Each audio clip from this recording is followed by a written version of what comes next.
जो कह रहे हैं कि डिजिटल गोल्ड में इन्वेस्ट करना is a better thing than physical gold, क्योंकि अगर कल जाके वो प्लेटफॉर्म बंद हो गया तो आप क्या करोगे। डिजिटल गोल्ड अगर आपने एक बार सोचा तो आपको बेचना ही है, उसके बाद आप वो गोल्ड फिर से नहीं ले सकते। अगर आप लोकल ज्वेलर्स के पास जा रहे हो तो उसमें प्योरिटी का इशू हो सकता है। हेलो दोस्तों, कैसे हो आप सब। आज के इस वीडियो में फिजिकल गोल्ड और डिजिटल गोल्ड के बारे में हम बात करने वाले हैं। इस वीडियो को एंड तक जरूर देखें, क्योंकि इसमें हम कुछ ऐसे हिडन प्रोज एंड कॉन्स बताएंगे फिजिकल और डिजिटल गोल्ड को लेके, जो कि आपका सारा कंफ्यूजन दूर कर देंगे। आपने देखा होगा आजकल बहुत सारे यूट्यूबर्स, फाइनेंस ऐप और बहुत सारी एड्स आ रही है जो कह रहे हैं कि डिजिटल गोल्ड में इन्वेस्ट करना is a better thing than physical gold. और वही दूसरी तरफ हमारे माता पिता और हमारे घर वाले हमें कहते हैं कि फिजिकल गोल्ड हमेशा बेटर होता है, क्योंकि उसमें एसेट हमारे हाथ में होता है। तो फिर एक्चुअल ट्रुथ क्या है, कौन सा गोल्ड बेटर है, लॉन्ग टर्म में कौन सा ज्यादा फायदेमंद रहेगा,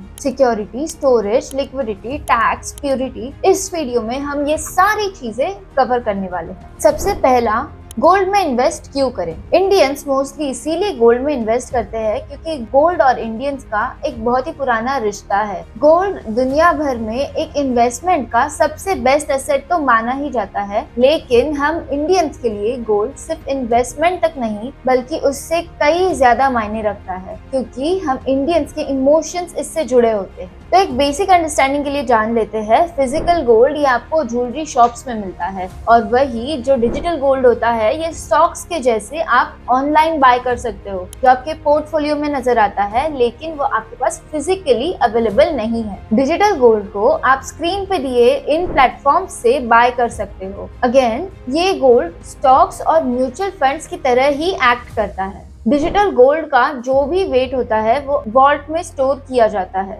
आइए जानते हैं फिजिकल गोल्ड के प्रोस क्या है। ये गोल्ड टैंजिबल होता है, यानी ये आपके नजरों के सामने होता है। आप इस गोल्ड को लेके कुछ भी कर सकते हो, इसको ज्वेलरी बना सकते हो, इसको एज एन इन्वेस्टमेंट अपने कबोर्ड में रख सकते हो, या फिर इसको एज अ गिफ्ट आप पास ऑन कर सकते हो। नो प्लेटफॉर्म रिस्क, क्योंकि फिजिकल गोल्ड आप एक बार ज्वेलरी शॉप से खरीदते हो उसके बाद वो आपके पास होता है, जबकि अगर आप कहीं डिजिटल गोल्ड खरीद रहे हो तो फिर प्लेटफॉर्म रिस्क उसमें होती है, क्योंकि अगर कल जाके वो प्लेटफॉर्म बंद हो गया तो आप क्या करोगे। इसीलिए फिजिकल गोल्ड की नो प्लेटफॉर्म रिस्क होती है। Loan friendly, physical gold loan friendly है, यानी ये गोल्ड आप कभी भी आपको जरूरत पड़े तो एज मॉर्गेज दे सकते हो और उसके अगेंस्ट आपको पैसे मिल जाएंगे। आपकी जब नीड फुलफिल हो जाए उसके बाद वही पैसे आप लौटा के अपना गोल्ड फिर से अपने पास ले सकते हो, जबकि ये फैसिलिटी डिजिटल गोल्ड के लिए पॉसिबल नहीं है। डिजिटल गोल्ड अगर आपने एक बार सोचा तो आपको बेचना ही है, उसके बाद आप वो गोल्ड फिर से नहीं ले सकते।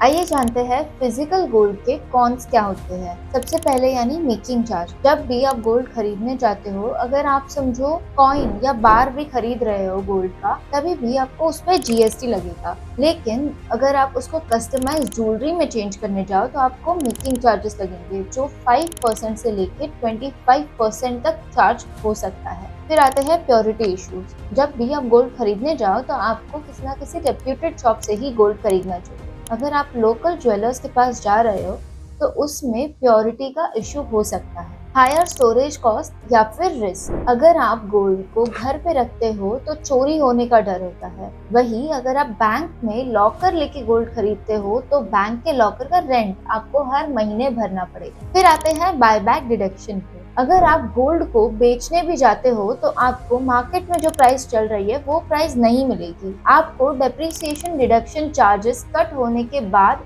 जो प्राइस आती है वो मिलेगी। करंट मार्केट के कंपैरिजन में 1 to 5% कुछ चार्जेस आपको डिडक्ट करके आपको मिल सकता है। फिजिकल गोल्ड के लिए आपको जो मिनिमम इन्वेस्टमेंट लगती है वो भी बहुत हाई होती है। अगर आप मिनिमम गोल्ड खरीदने भी जाते हो तो 1 ग्राम का गोल्ड 12,000 के आसपास कुछ चल रहा है। अब जानते हैं डिजिटल गोल्ड के क्या प्रोज होते हैं। सबसे पहली बात, अगर आप किसी भी इंसान को पूछे क्या आपने गोल्ड में इन्वेस्ट किया है तो उनका सबसे पहला क्वेश्चन यही होता है, गोल्ड में इन्वेस्ट करने के लिए जितना बड़ा कैपिटल लगता है उतना नहीं है मेरे पास। लेकिन जब आप डिजिटल गोल्ड में इन्वेस्ट करते हो तब आप अपनी इन्वेस्टमेंट मिनिमम 100 रुपीज से भी स्टार्ट कर सकते हो। आपका कैपिटल उसी तरीके से अप्रिशिएट होगा जितना एक्चुअल गोल्ड अप्रिशिएट हो रहा है। इसमें आपको स्टोरेज की भी कोई टेंशन नहीं है, ना आप सोना घर पे रख रहे हो ना बैंक के लॉकर में रख रहे हो। ये एक डिजिटल गोल्ड है जो कि वॉल्ट्स में स्टोर किया जाता है। इसमें आपको हाईएस्ट प्योरिटी की भी गारंटी मिलती है, क्योंकि कुछ ऐसे प्लेटफॉर्म्स है जो आपको सर्टिफाइड गोल्ड देते हैं।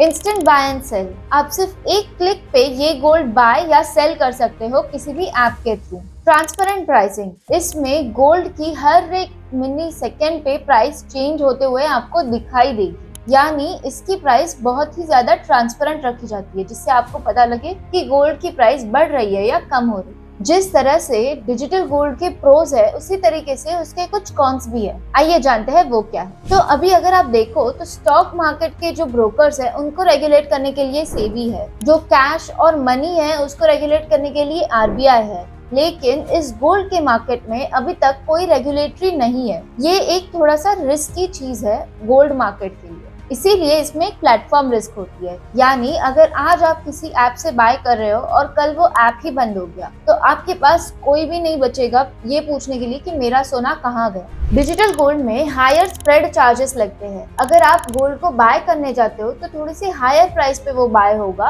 और अगर सेल करने जाते हो तो थोड़ी लोअर प्राइस पे वो सेल होगा। और ये जो डिफरेंस है इसको प्लेटफॉर्म फी के तौर पे गिना जाता है। इसका और एक ड्रॉबैक है कि ये हाईली लिक्विड है, यानी पैसों की आपको जब भी जरूरत पड़े और आपको दिखे कि मेरा गोल्ड प्रॉफिट में है तो आप उसको सेल कर दोगे। और इन्वेस्टमेंट हम लॉन्ग टाइम पर्पस के लिए करते हैं, तो थोड़े से प्रॉफिट पे अगर आप एग्जिट हो गए तो दिस इज अ प्रॉब्लम। तो अभी जो हमने दो टाइप ऑफ गोल्ड देखे हैं, फिजिकल गोल्ड और डिजिटल गोल्ड, इनके अलावा भी और एक टाइप होता है जो कि है सोवरेन गोल्ड बॉन्ड, और ये इन दोनों से भी ज्यादा बेहतर है क्योंकि इसमें आपको गोल्ड की प्राइस एप्रिशिएट होके मिलेगी, साथ ही साथ ये टैक्स फ्री भी है और इसके ऊपर आपको 2.5% का इंटरेस्ट भी मिलता है। तो देखा जाए तो ये तीनों भी अपनी अपनी जगह पे बहुत अच्छे इन्वेस्टमेंट ऑप्शंस हैं, लेकिन आपको इसमें अपने इनकम के अकॉर्डिंग इन्वेस्टमेंट एलोकेट करनी होगी। तो अगर आप वन टाइम इन्वेस्टमेंट की सोच रहे हो गोल्ड में तो फिजिकल गोल्ड खरीदना अच्छा है। अगर आप यही मंथली इन्वेस्ट करना चाहते हो गोल्ड में तो डिजिटल गोल्ड एक बेटर ऑप्शन है, और अगर आप टैक्स फ्री इन्वेस्टमेंट करने चाहते हो गोल्ड में तो फिर सोवरेन गोल्ड बॉन्ड ये एक